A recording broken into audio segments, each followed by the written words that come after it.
শুভমান গিল কি শুভারাম তোড় দিয়া অ্যাজবাস্টান কা গ্রুর। ইন্ডিয়া ভার্সেস ইংল্যান্ডের দ্বিতীয় টেস্ট ম্যাচটি ভারতের জন্য ছিল record breaking record making match. এই ম্যাচে তিনজন হচ্ছেন সেরা পারফর্মার। শুভমান গিল, যার দুটো ইনিংস মিলে 430 রান, আকাশদীপ তার 10 উইকেট, আর মোহাম্মদ সিরাজের রয়েছে 7 উইকেট। ভাবতে পারছেন উইদাউট বুমরা, কোহলি, রোহিত ছাড়াও টেস্ট ম্যাচ জিতছে ভারত।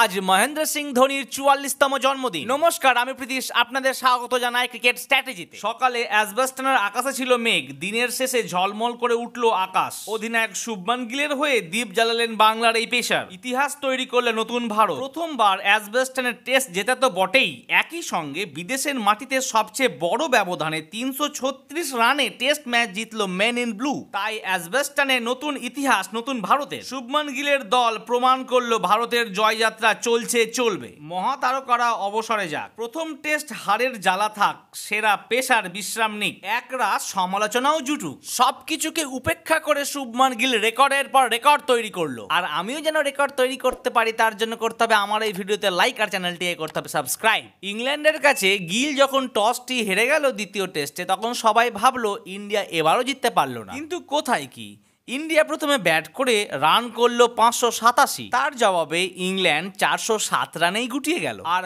গোটাবে নাই বা কেন, সিরাজের 6 উইকেট আর আকাশদীপের 4 উইকেট যে। দ্বিতীয় ইনিংসে ভারত 427 রান করলো 6 উইকেট হারিয়ে, তারপর তারা ডিক্লেয়ার দিয়ে দিল। এরপর ইংল্যান্ডের দ্বিতীয় ইনিংসে মাত্র 271 তাদেরকে গুটিয়ে দিল। আবারও সেই আকাশদীপ নিলেন 6টি উইকেট। ভারত জিতলো 336 রানের বিরাট ব্যবধানে।